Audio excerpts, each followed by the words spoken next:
Hey guys, it's Simon. This is Wrestling Unlimited, as it's Wednesday, and that means tonight was AEW Dynamite. Now, I'm kind of on the fence with this show. As far as tonight's Dynamite does go, we had your not that good match with the women's four-way. Like, that match was clunky. Like, oh my God, what were they doing? But then the other matches on the show, I was like, these are good matches. I like the matches. But nothing ever drew me in. Nothing ever had me interested to the point where I'm watching these matches going, ooh, that was a cool spot. Ooh, that was a cool spot. But then at the same time, I was kind of bored with it. Nothing on this show really enticed me to be like super invested and interested, if you know what I mean. It felt like, and there were matches with stakes. I'm not saying there wasn't. We had Alex Windsor win a four-way to go into a four-way for the TBS title at Forbidden Door. And we had Brodito defeat the Young Bucks to move on to the finals of this tag title tournament, as far as number one contenders does go. So it's like there were matches with stakes, which I'm always harping on AEW, more matches with stakes, which don't get me started about, goddamn, why are we doing Jet Speed teaming with Hangman on Saturday? That just makes no sense. Or, and yes, there's a stake, but it doesn't make sense. Why is Ishii getting a shot at the TNT title against Kyle Fletcher? What? Why? It's this just dumb stuff that makes no sense. Like the opening match with Speedball and Moxley, you can say, well, that match doesn't make no sense. Da, da, da. But if you actually, and here's the thing, it doesn't make sense unless you saw Tony Khan's Twitter live, X live. Commentary didn't even bring this up that I heard. But the reason we got that match at the beginning of the show is because apparently Tony Khan was in an office having a meeting, and Moxley barged in. This is Tony's story. Moxley barges in and says, I want to fight, and I want it now. And he's like, okay, you can open the show with the match. And so Tony went to the locker room and said, Moxley wants to fight somebody. I'm going to leave it open to you guys. Who wants the match? And Speedball stepped up first. Like, that makes sense. At least there's a backstory from throughout the day. Moxley's just so pissed off at what Darby did to him on Saturday. He needs to get his frustration out and wants to fight anybody. Yet they didn't say that story on TV. So if Tony is going an hour before the show goes on the air on Twitter to say this, 90% of your audience is going to see, why is this match happening? Huh? That makes no sense. Because we're not getting the backstory. Commentary didn't tell us the backstory. Only Tony did on Twitter. And I get why Tony Khan is doing this. Announce more things late in the afternoon, the day of. Announce more things the day of. Because he said it. Nielsen now tracks social media. And he wants the hashtag AEW Dynamite. Hashtag AEW Dynamite. Hashtag, I guess you would call it. To get as much engagement day of an event as possible. Because now Nielsen will look at different TV shows and events. And then go and find the related social media posts about those TV shows and events and whatever their main hashtag is. And I don't know what those numbers really mean or if we're ever going to see those, but according to Tony, Nielsen now tracks that stuff. And so he now wants AEW, hashtag AEW Dynamite to trend and just have a lot of views on the hashtag. So he wants people talking about it. He needs social media engagement and things, announcing things hours before the show even starts is a good idea, which it is and isn't in both ways. It is because you can get that engagement up on social media for people like me that's on social media. But the only reason I was on looking is because the last 3 to 4 weeks, Tony has done this stupid. An hour or two before the show, I'm going to announce stuff. So now, an hour or two before the show, I've been now trained to go check if Tony's announced anything. And yes, I'm doing it because it's my job to see what's on the show beforehand and let others know if they don't see it from actual AEW. But I don't know how many of the audience that's watching the show, the fans that are tuning in on TBS, are going to go to Twitter 2 hours before the show and check, oh, anything new? No, nothing. Come back 30 minutes later. Anything new? Oh, nothing. Come back another 30 minutes after that. Anything new? Oh, there is something. They don't see something once. They're just like, all right, let's wait for the show. Whatever. Maybe I will. Maybe I won't watch. That's the thing. Tony announcing things so late in the day is both good for social media engagement, which is not what's making them money. Maybe it makes them pennies. But actually, no. Because he's saying it's not even making them pennies. because he is saying he just needs that hashtag to trend, and he needs that hashtag to have a lot of views on it, not from the AEW account. He's not even saying that. He just needs people to be talking about the product. So that means he's not even making any money off of it. So unless he can go to Nielsen and say, hey, what did you track as far as how many times the hashtag AEW Dynamite was used on a Wednesday? If hashtag AEW Dynamite is used to a significant amount and they could prove it and they got the numbers from Nielsen and everything, then he could put that into analytics and take that to a potential new sponsor and say, hey, look at this. Put your product logo on our show, advertise a commercial during our show, and people are going to see it because people are talking about our show so much on social media that it's getting people to see the clips, see people talking about the show, and then hopefully tuning into the show. I mean, you could kind of get it. I don't know. I just don't see the what's the word I'm looking for? Oh, this really stinks. I don't see the advantage of doing the announce things an hour before. Announce that Moxley stormed into his office an hour before the show and wants a match. It's just, I don't know. And then, like I stated, there was good wrestling on the show tonight. I thought there was at least 3 good matches, if not, let's see. The Moxley match was good. The tag match was good. The main event was good. So yeah, 3 good matches on this show. But none of them really had me invested other than, ooh, that was a cool spot. Or, ooh, like the Moxley match, I was liking it. Him and Bailey. And then we get all the outside interference, and I'm just taken out of it. I'm just no longer invested. Because all the outside interference. Also, I'll get into it here in a minute. Never mind, I'll save it. I'll save it for when we talk about Marina Shafir showing up. I got a weird message from a friend. But, yeah, I was liking the matches, but from a show with storylines and week-to-week continuity, I wasn't invested. Because it felt like, yes, there were matches here that were really good, and some even had stakes, but none of them felt that important. None of them felt like they had any real consequence to them. Even the ones that were number 1 contender matches. But with all of that, I want to say thank you for joining us here. Twitch.tv/PW Unlimited, YouTube.com/Pro Wrestling Unlimited, and podcast services all around the globe like Stitcher, Spotify, Google Pod, Apple Pod, Anchor, iHeartRadio, and so much more. I also want to say, if you are watching live on Twitch, you can help us out a couple of different ways. You can help us out by hitting that donate button down below or by donating Twitch bits in the live chat. Also, remember, you can help us out by subscribing to the channel, one of 2 different ways.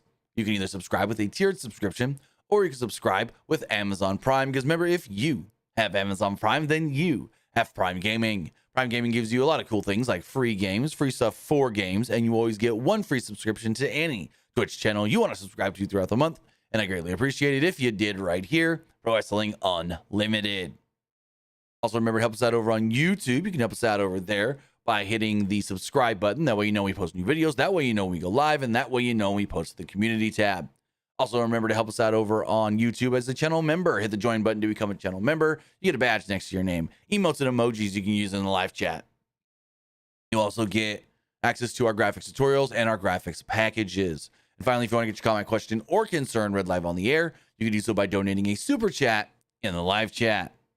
Finally, head over to the Epic Game Store. Head over to the Epic Game Store and buy something. Whether you're buying a new game, whether you're buying an old game, whether you're claiming a free game or getting bucks for Rocket League, Fortnite, or Fall Guys, use this code right here, PWUNLIMITED, for all Epic Games and Epic Game Store purchases. The new Fortnite season comes out tomorrow. Shock and awesome. We're getting Spartans from Halo, and we're getting the Mighty Morphin Power Rangers. You get Tommy Oliver, the White Ranger and Gold Ranger in the Battle Pass. But if you want the others, red, yellow, black, all blue, and pink, why did I just...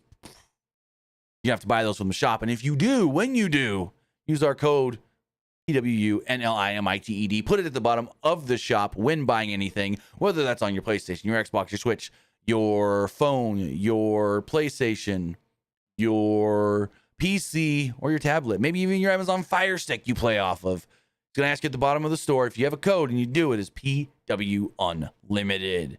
And that's code PW Unlimited. I can't wait for these Power Rangers. Like, I am stoked. Power Rangers was one of my favorite things as a kid. Now we're getting Power Rangers in a Fortnite. We're getting them in the Battle Pass with the Green Ranger and the White Ranger. And then we could buy the other ones. You could buy the red. You could buy the pink. You could buy the blue. You could buy the black. You could buy the yellow. And they're all Mighty Morphin originals. So, whoo, the good ones. The best ones. But with all of that, as far as AEW Dynamite does go, Dynamite comes on the air with Excalibur welcoming us alongside Tony Schiavone and Taz before talking about tonight's main event with Mark Briscoe and MJF, who's backstage holding his new CMLL Light Heavyweight Championship, which he now calls the CMLL World Title. Dumb. It's the Light Heavyweight Championship. It's not even their top belt in the company. Like, if it was the top title and it had a different name, sure. But that's not even the top belt in CMLL.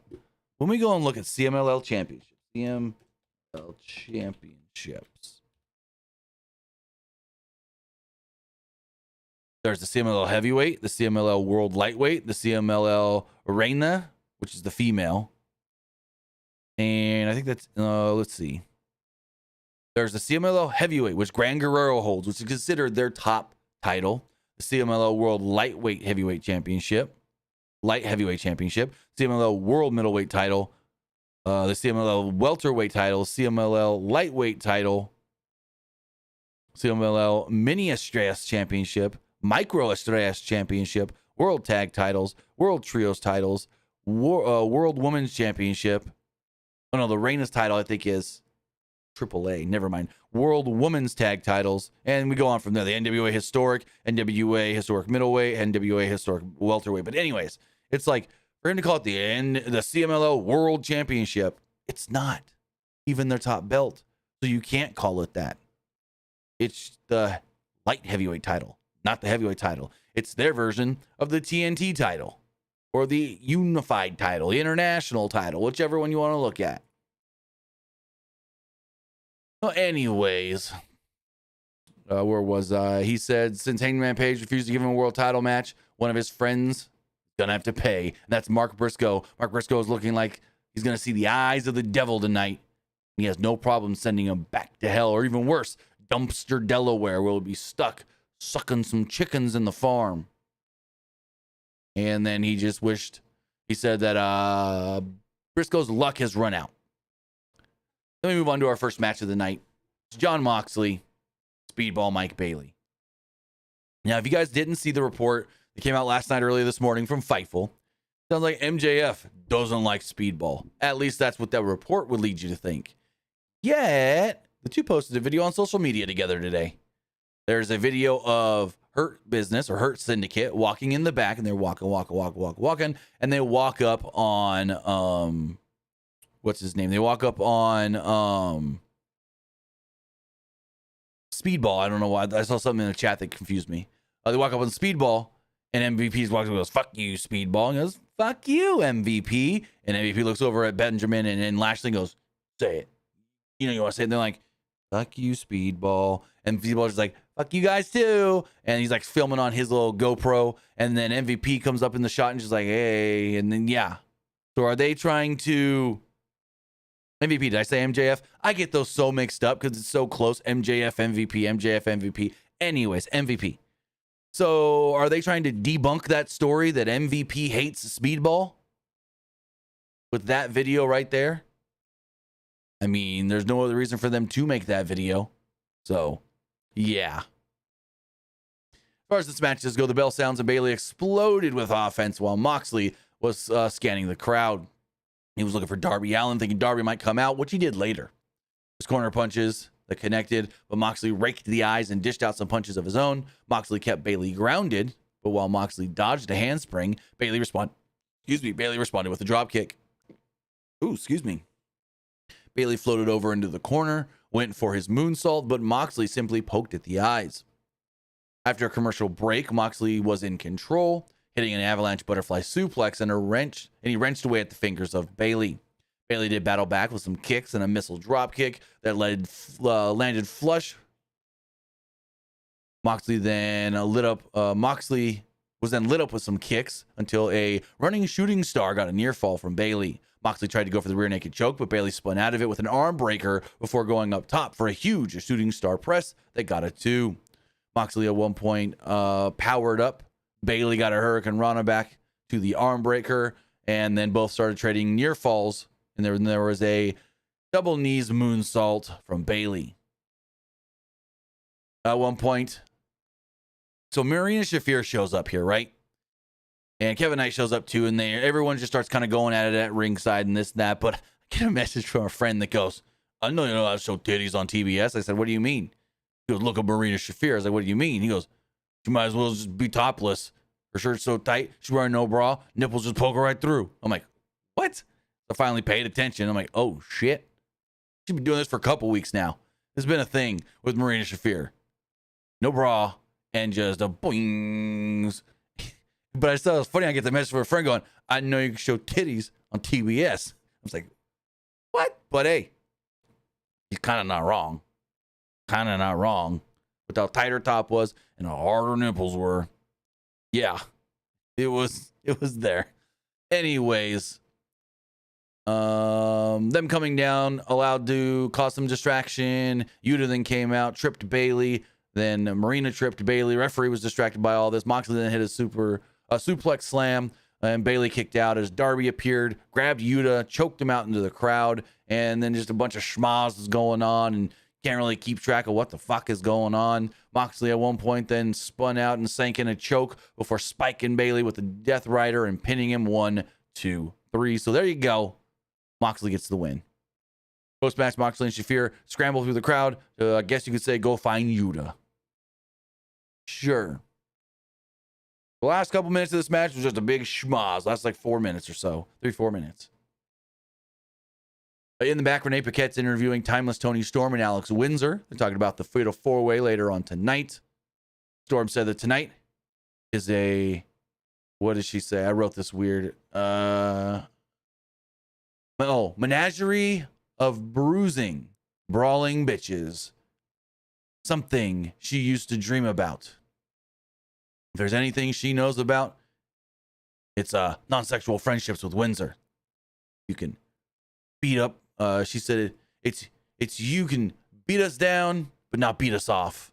I'm just like, oh my god. Windsor then had to calm Storm down, saying, hey, you can't give her any lick without her licking back. And I'm just like, okay, what? Then they just keep on going. I lost interest here. Didn't write anything else. And then Tony did say something about, hey, Athena, I know you're here tonight. So if you want to lick things and whip out your John Hancock, make it wet and ink the page, we can make our match official tonight. So how about you tape up your tits and we can tango? And then the two like danced off her and Windsor. And I'm like, I looked like fucking Renee, because Renee was just like, oh, what did they just say? Huh? That's what I was like, what the fuck was that?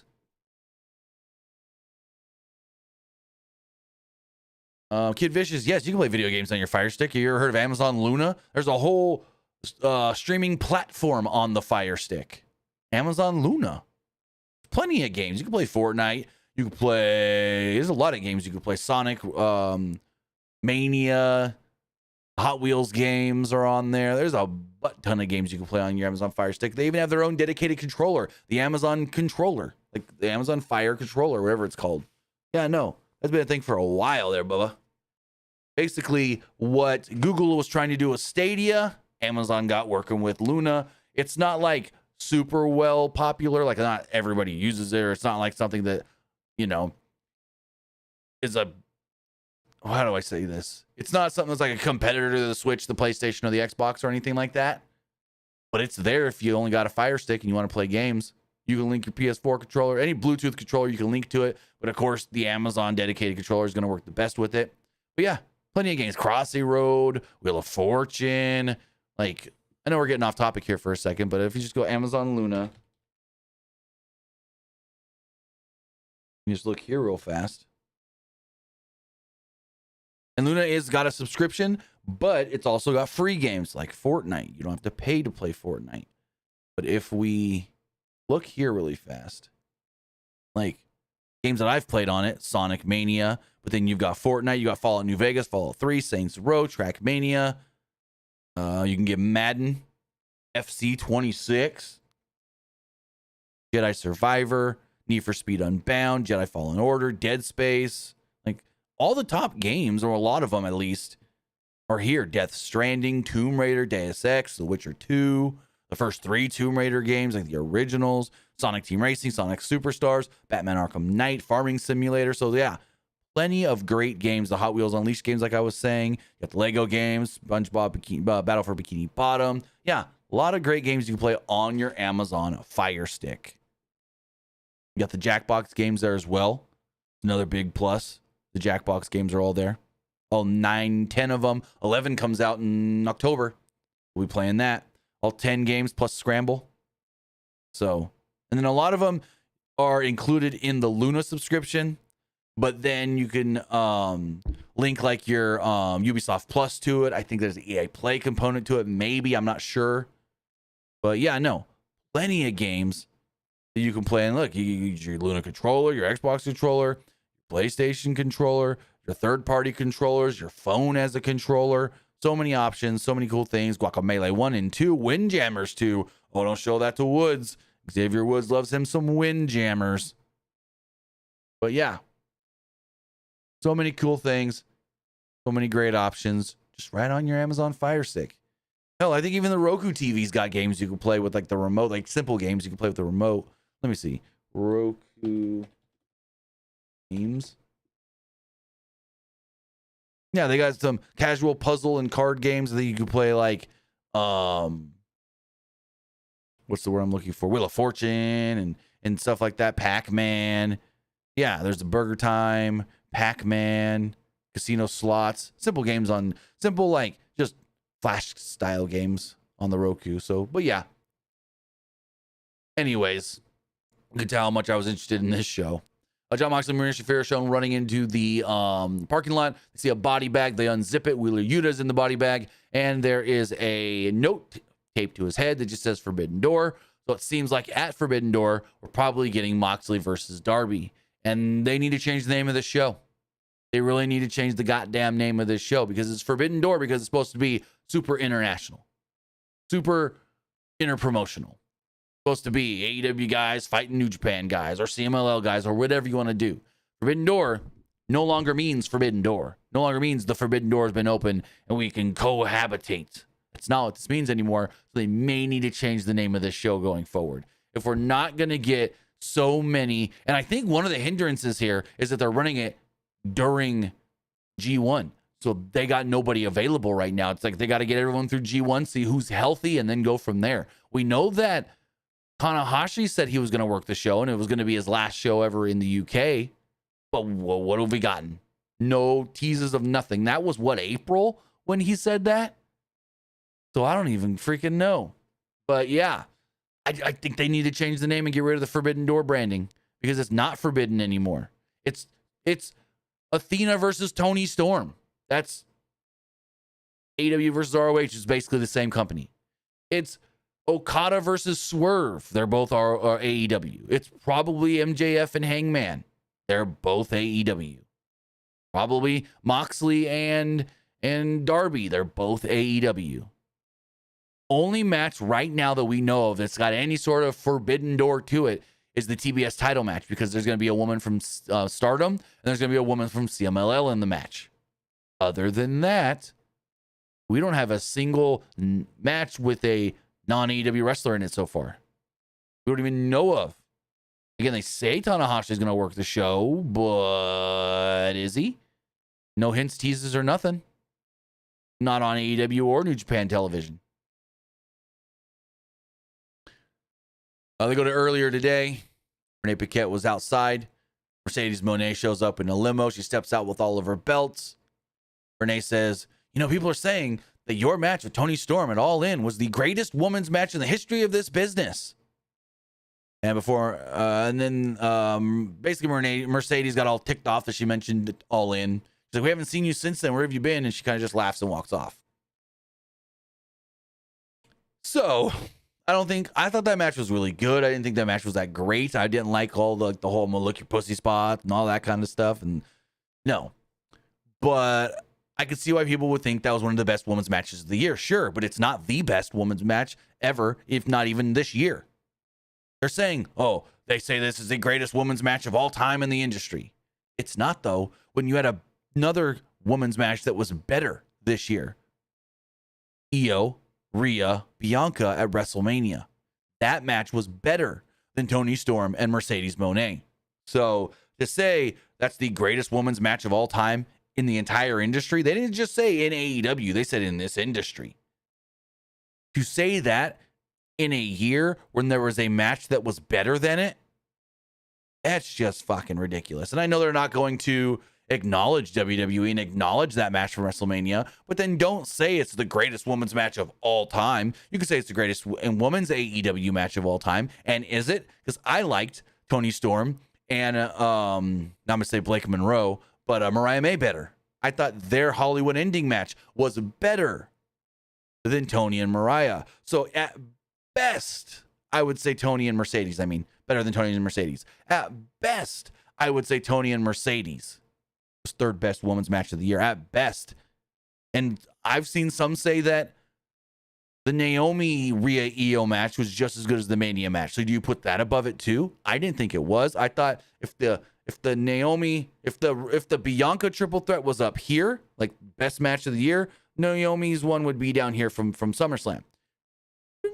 Second best WWE women's match of the year. Is it the second best women's match of all the year? I don't know about that. But I can maybe put it ahead of Toni and Mercedes. But I can also see the argument if Toni and Mercedes was better than the Naomi SummerSlam triple threat. But it's not. I didn't think it was better than Toni and Mariah, though. That's my thing. So even they had a match that I felt was better in the women's division this year alone.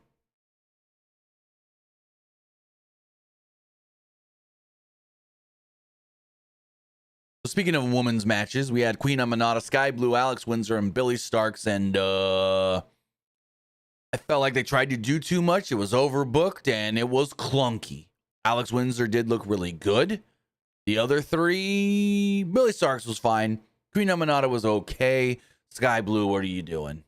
What is she doing? She's trying to do the code blue, and then she couldn't get on top of Queen Amanata, and then she almost smacked her head into a what's it called? Smacked her head into a chair. I was told by somebody that was there that it looked like, they weren't sure, but it kind of looked like Sky Blue was helped to the back afterwards. Like medical assisted her to the back. So we'll see. But Athena came out with Billy Starks. Toni Storm then came out. She was at ringside as well, basically in Windsor's corner. Blue found herself being a ping pong between Amanata and Windsor early on, resulting in Blue screaming at the top of her lungs to stop, which was unsuccessful, as they sent her and Starks to the outside. There was what they call chocolate kisses from Amanata to Windsor, as Excalibur said that she learned that from the Team Taz dojo. And I'm like, what? Okay. And it absolutely broke Taz. Taz could not contain laughing. Amanata was pulled outside by Blue, who then sent her into the steps. As back inside, Blue hit a snap Hurricane Rana on Windsor and a step-up knee in the ropes. Amanata was then there to deck Blue with the pump kick while on the apron. After a commercial break, Amanata and Blue slugged it out in the ring as Blue threw a thrust kick, tried the code blue, but Windsor cut off Blue with a Blue Thunder Bomb. Starks then broke up the cover with a face buster, only to run into a pop-up powerbomb by Windsor for a 2 of her own. The sharpshooter applied on Starks, but Amanata slowly booted Windsor to break the hold. At one point, Windsor cut off Blue in the corner with an uppercut headbutt. She looked for a superplex, but Blue countered to an Avalanche Code Blue. Amanata, and that did not look good. That Avalanche Code Blue did not look good. Amanata broke the count here with a huge reverse DDT, but Starks then flew in with a swanton that she barely got because they were too far away. She barely got this swanton, and she completely squished and flattened Sky Blue in the process. Amanata popped up and hit a rolling suplex for a 2 of her own. Blue then set up a chair at ringside to try to go for the code blue on it, but I guess you could say Amanata blocked it, but really Sky Blue just couldn't get it. She couldn't get on there, and she smashed her own face awkwardly on the chair. And then later she gets slammed onto the chair. Like, what the fuck? But back in the ring, Windsor hit a discus lariat as Athena went to try to get into the ring to cause distraction. Storm pulled her to the floor. Starks went for a brainbuster. Windsor countered it into a Toni Storm, a big package flash pin. Bing, ding, ding. There you go. Alex Windsor wins and qualifies for the TBS title match at Forbidden Door. We do not know who the other 2 women are going to be. One from Stardom, one from CMLL. So then things just get even more freaking ridiculous. Mercedes comes out, all of her stupid belts. She comes out, she takes a couple of them off and she throws them into the ring. She then tells this production guy that's running cable, help me, grab my hand, hold my hand, help me. She's like getting frustrated for a second. She's like, come here. She like grabs the guy by the hand and stands him up. And then she just wants someone to hold her hand while she walks up the steps. What? It's not even like a Charlotte Flair thing where it's like, pull the ropes down for me or something. No, it's not even that. So then she gets in the ring and she starts one by one taking her titles off and handing them to Aubrey Edwards. I don't know why I couldn't think of her name. And Aubrey's sitting there and she's like, oh, this is getting heavy. And then she like falls to a knee at one point and then she gets back up and she's like holding all these belts. And then Mercedes grabs the TBS title and like, puts it in Alex Windsor's face and whatever. And then Toni Storm got in the ring to join Windsor. She was then blindsided with an O face by Athena that connected flush.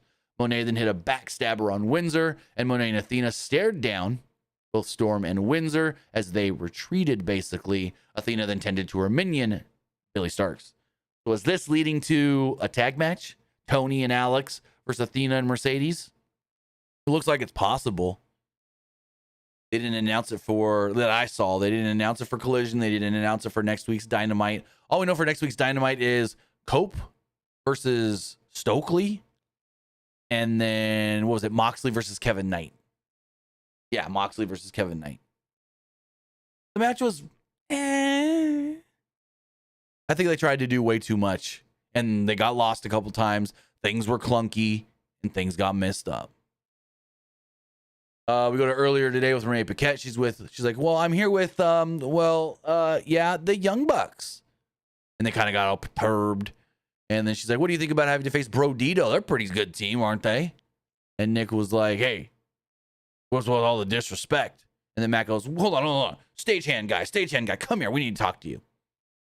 We're sick and tired of these intros we're getting, these entrances. He's like, so I want you to take this note to Justin Roberts and tell him to read it. And that's how we want our intro done tonight. No disrespect. So as we saw later, he read it.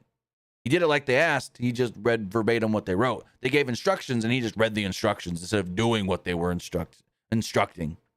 Kind of funny, but I don't know how much longer we can get with this before it just gets a little too much.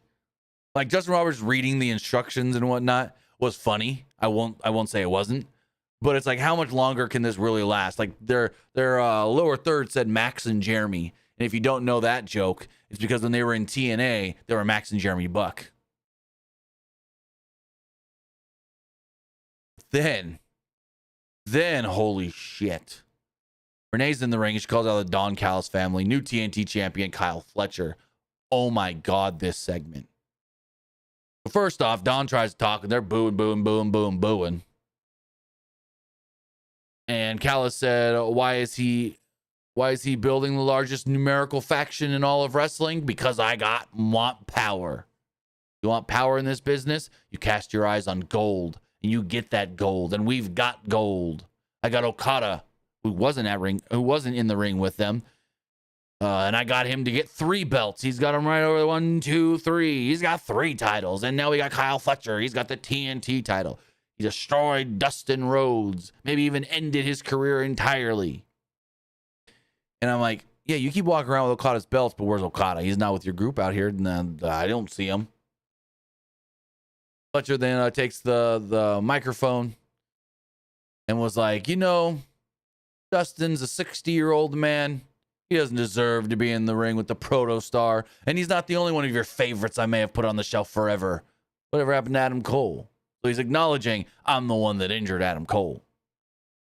Fletcher said he fulfilled his destiny in winning the TNT title. Now it's about his legacy. It's about becoming the greatest TNT champion of all time and then the greatest champion. The greatest pro wrestler there ever been.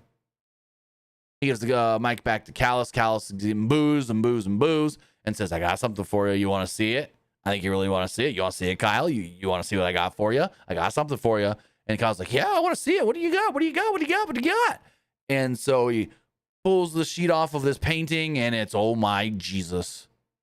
It is a naked Kyle Fletcher only being covered up by the TNT title, and then a ripped Don Callis with a see-through shirt and pants on with the TNT title around both of their waists together. What the fuck was this? It went way, way, way, way, way too long. It was dumber than dumb. All they needed to come out and do he could have done the first half of this and it would have been fine. Just say, I beat Dustin. I may have put him on the shelf forever. Oh, you got another guy you really like that I injured? Put him on the shelf? Adam Cole. Both two former TNT champions. Now I'm the TNT champion, and I'm going to be the greatest TNT champion that there's ever been. And that's all we needed. And his promo, Kyle Fletcher's promo was great. Like, nothing against Kyle Fletcher. This segment just went so long. The second half of this was not needed. First half was great, really good. Kyle Fletcher cut a great promo. Looked a little dorky with those glasses, but whatever.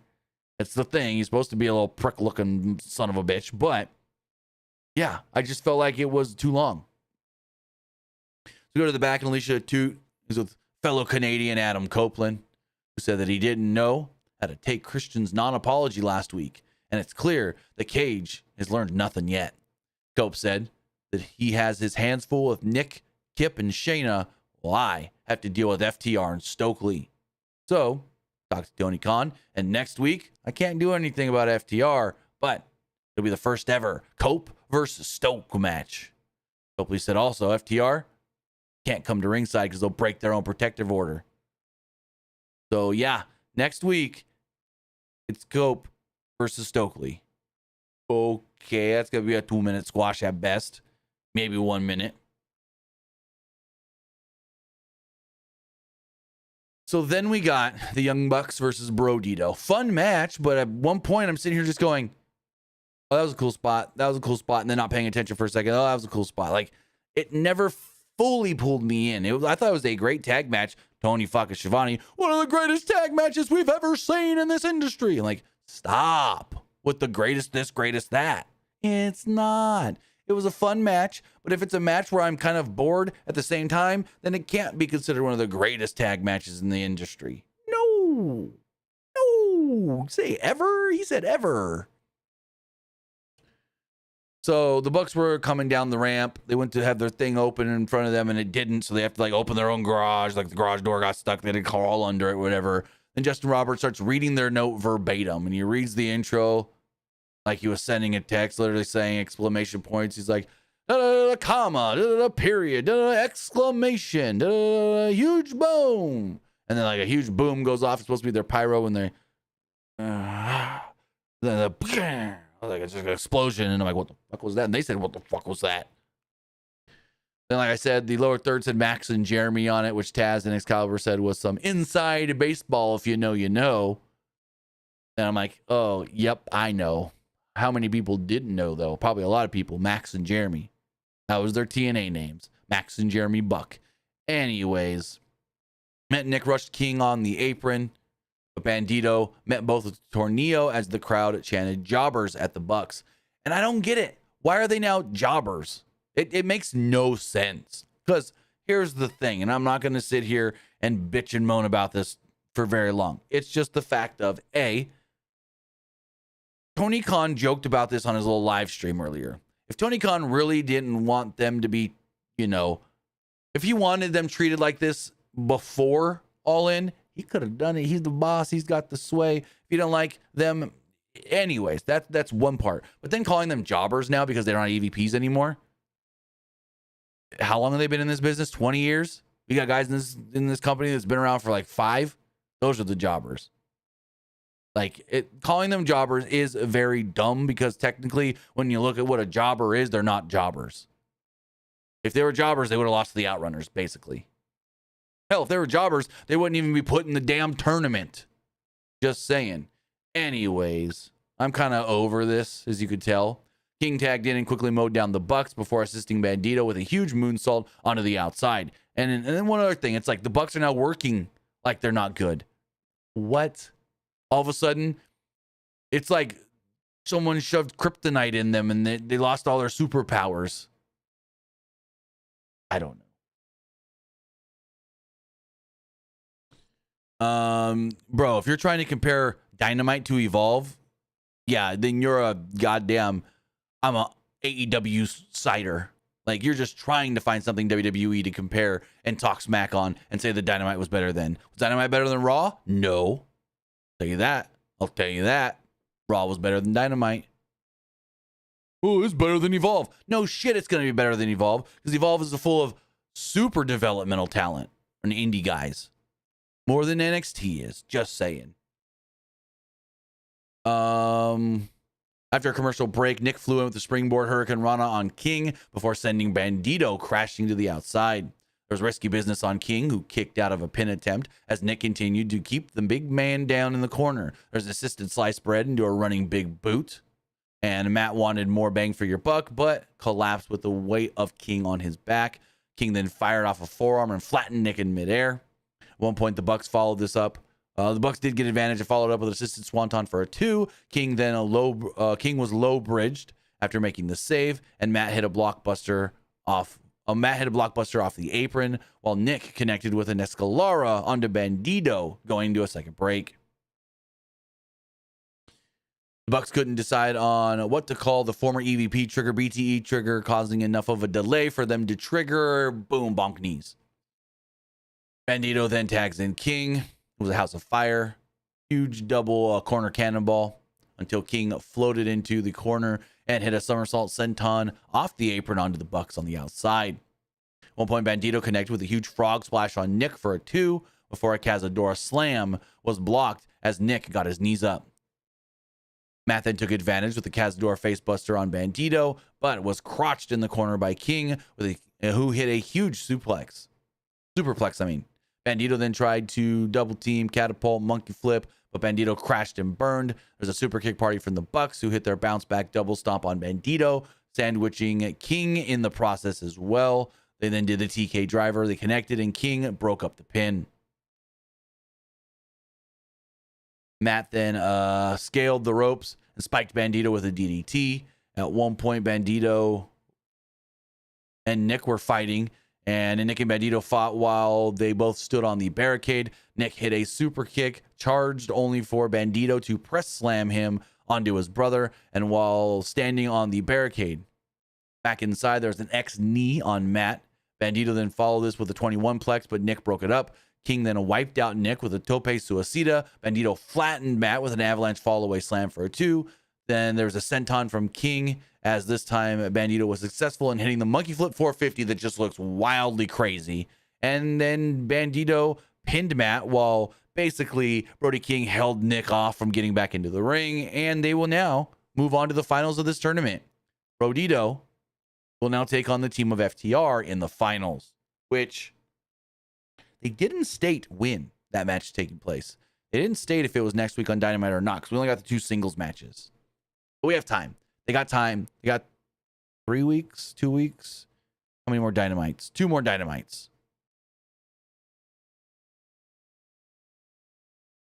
Moving forward, there was a video package of MJF and Mark Briscoe's rivalry, and I'm like, really? Okay. They then go to the back with the Hurt Syndicate. MVP extended a congratulations to Brodito for winning their match, and they will be more than happy to hurt either team, them or FTR at Forbidden Door. MJF then walks in, and Lashley and Benjamin walk out. He said that MVP has known him since he was 18 years old, and that they don't need Bob and Shelton. They go after the world title themselves, and MVP goes, that's it. Again, it's about us. We. Not you, you and me. No, it's about all of us. It's about the hurt business. We hurt people. They hurt people. All you want to think about is yourself. MVP's like, no, I'm going to have to give that thumbs down as well. He got the 3rd thumbs down. He's completely done with the Hurt Syndicate.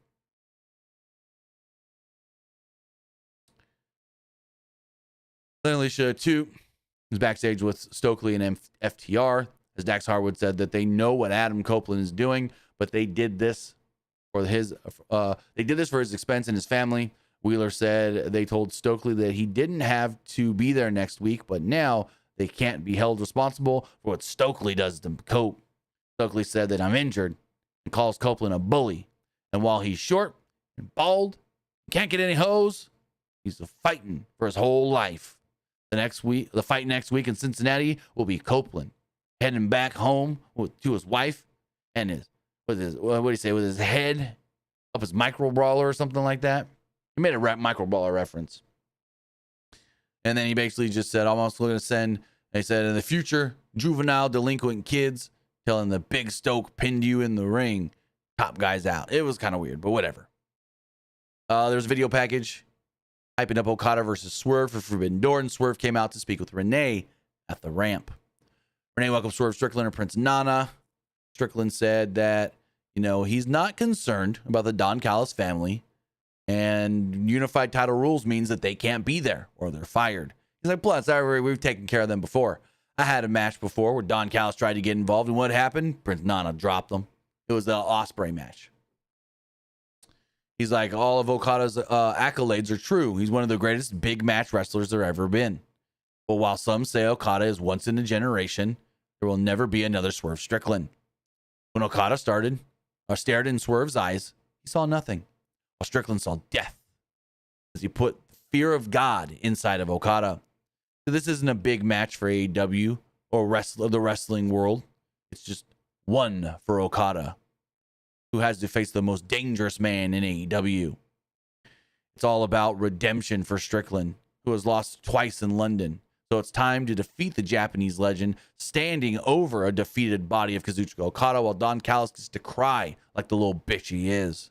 Everyone will scream and chant Strickland as he holds the title. He says, whose house? Swerve's house. It was a fine promo. It was good. I like that they reinforced hey, no, it's unified title rules, which means continental title rules, which means no one's allowed at ringside. I like that they reinforced that and reminded people, because a lot of people probably would have forgot about that. Alicia Toots then with Mark Briscoe. A lot more talking on this show than normal, as you see. A lot more talking, a lot more interview segments.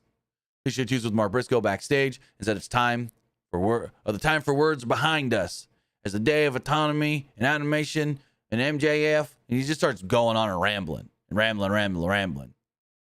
And the Hangman shows up. He's like, we've known each other for a very long time.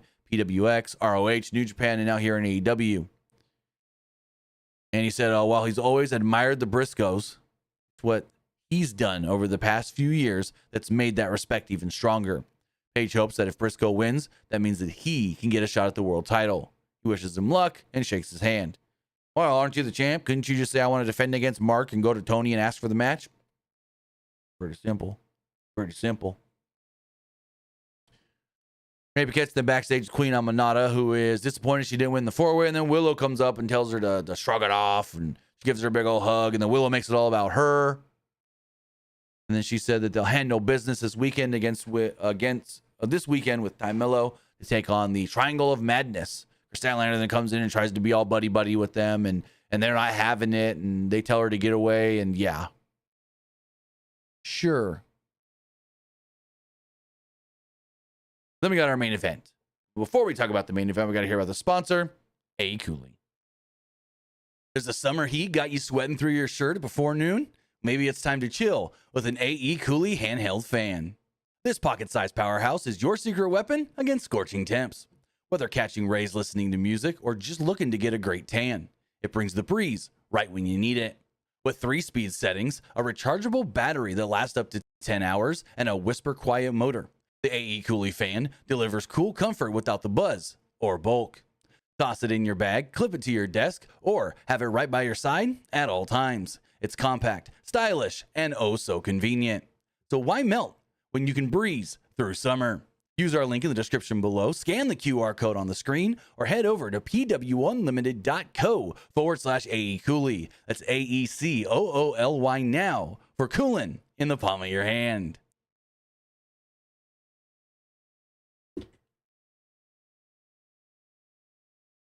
With all of that, our main event, MJF, Mark Briscoe. Good match. Good match indeed, with a lot of schmaz at the end. But after the match, not during, like in the main opener, after the match, we had all the stuff with Hangman coming out and whatnot. Early on, MJF avoided a J Driller and a Froggy Bow. He then went into the crowd and chucked the fan's hat until Briscoe brawled with MJF deep into the stands. And I'm like, ref, why aren't you counting? What the fuck? We did a count out spot later, but at this point, I'm like, they're fighting in the crowd, and the ref, what? At least we didn't hear him counting, even if he was. They were out there for more than 10 seconds. Back inside the ring, Briscoe connected with a neck breaker off the barricade before Briscoe set up a table. Back inside the ring, Briscoe wanted a froggy bow, but MJF rolled and pulled the referee in front of him as a shield, which allowed him to get an eye poke on Briscoe and gain control. I've always thought that should be a DQ. Pulling the ref in front of you like that. If you put your hands on the referee intentionally at all, like if it's an accident and you accidentally run into the ref, that's one thing. Like if you're going for a spear, the guy moves and the ref's right there, that's one thing. But if you grab the ref and pull him in front of you, that should be an instant DQ. Just saying. But if it is, then a lot of heels couldn't be shitheads. After a commercial break, Bryce caught MJF using the ropes during an abdominal stretch and kicked it free, allowing Briscoe to hip toss him, free up himself. It was a flying forearm that connected as well as an exploder. There's a charging corner boot that landed flush, but then the third time, MJF avoided the froggy bow, but as he rolled to the floor, Briscoe met him with a cactus elbow. They were quickly back inside the ring, and MJF avoided a froggy bow yet again. This time, Briscoe flew in with a somersault dive. Briscoe placed MJF on the table, but MJF bailed back in the ring and hit a super kick and an Alabama slam before sneaking in a Boston Crab. MJF wanted a heat seeker, but Briscoe avoided. He tried to go for the froggy bow for the fifth time, and MJF crotched him. MJF wanted an avalanche tombstone, but Briscoe broke free of that, hit a big forearm, and MJF crashed onto the mat. And then the sixth time was a charm. He hit the froggy bow and only got a 2 off of it. Both in battle on the floor, where MJF was again placed on the table, but this time he moved and Briscoe crashed through it, exploding the table. MJF then demanded the referee count, and then it looked like at one point he was going to get in Briscoe, that is by 8, and he fell back down, lost his composure, and he's like 9, and then he finally makes it in, kind of by 10. Kind of. He jumps up on the apron, and the ref stops counting. That's not in the ring. MJF then pulls his head in, hits him with the heat seeker, and he goes for the pin 1, 2, 3. But before the 3, he kicks his foot, Mark Briscoe, up on the rope. But the ref is over here. 1, 2, 3. Not looking at all. MJF notices and pushes the foot off, and commentary's going, "That's not allowed. You can't do that." Blah, blah, blah, blah, blah. I'm like, no, what did MJF do wrong? Tell me, what did MJF do wrong? What did he do illegal in the match? Nothing.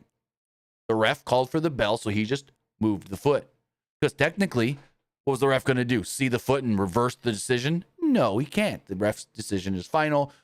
At least he shouldn't reverse the decision. So MJF did nothing wrong here. MJF didn't break no rule. No, he didn't.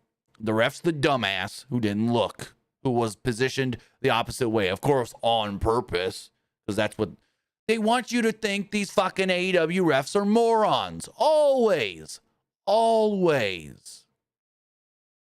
The post-match, MJF starts beating down Briscoe. He hits him in the head with the diamond ring and busts him open, so Hangman comes out and they brawl. MJF tries to run off in the crowd, but then he comes back and goes, "Hey, fucker."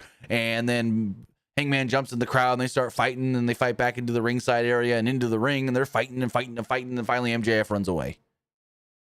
So, yeah, he runs away as they go for a buckshot. You can tell they're trying to get off the air. They're 14 minutes past the top of the hour. We got a fucking 14-minute overrun. God damn, how many people are going to miss that one? Because if you weren't watching live, you ain't going to see the last 14 minutes of this show. 14, it's different when you miss the last, 5. 14 goddamn minutes. Shit. Actually, let's go to YouTube TV now and see if it even recorded the overrun. Let's go check, because I got it on mine. A lot of people have YouTube TV now, which they're not going to like when they find out that the new ESPN thing's not working with YouTube TV. But YouTube TV. Let's go here. Let's go to library. Let's see. Is the overrun there or not? Dynamite. My recording is for 2 hours and 12 minutes. But it does have the overrun. Maybe. Well, let's load it up and see really fast. Let's just load it up and see. I got 2 hours and 12 minutes on my recording.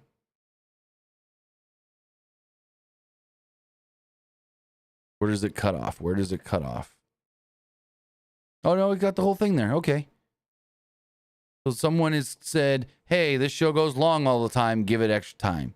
Because I know there's a couple times I've watched on YouTube TV late, actually with like Collision, and it cuts before it's over. So it's there. Okay, it's there. But with all of that, that is going to wrap everything up. You know what I thought of tonight's AEW Dynamite? I thought it was a show with good wrestling, but just didn't really pull me in. Didn't really have me connected with any of it. So it's like I thought it was good and not great at the same time. But now I want to know what you guys thought of the show. As far as the polls do goes, we go and refresh all of these.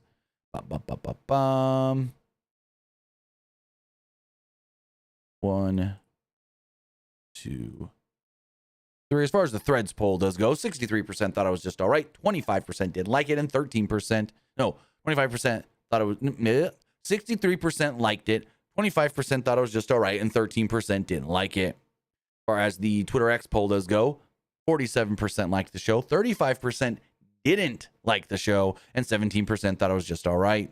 Looking at the YouTube community poll, 69% liked the show, 17% thought it was just all right, and 14% didn't like it. As far as the live poll does go, 14% or 74% liked the show, 13% liked it, didn't like it, and 13% thought it was just all right.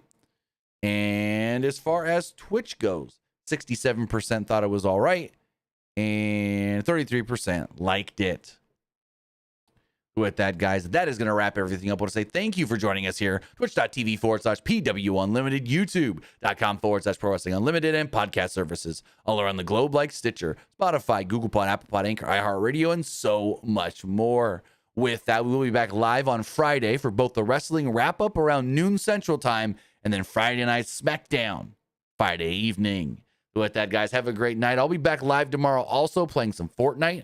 I think tomorrow morning / early afternoon, I'm going to be live on just Twitch only, twitch.tv/TimmyBuddy, playing the new Fortnite season. So depending on how much wrestling news is out there tomorrow, if I got some downtime, I'm going to stream a little of that new Fortnite season only on Twitch, though. Twitch.tv/TimmyBuddy. I'll put a link in the community tab and all that for you guys as well. So I'll see you guys. We'll do a couple streams. I think I'll do a midday stream just on Twitch, and then we'll do a night stream like normal on Twitch and YouTube for more Fortnite, because I'm going to play a bunch of that Fortnite. We're unlocking the Power Ranger. We're getting to level 100. I want the Power Rangers. So with that, guys, have a great night. I'll see you next time.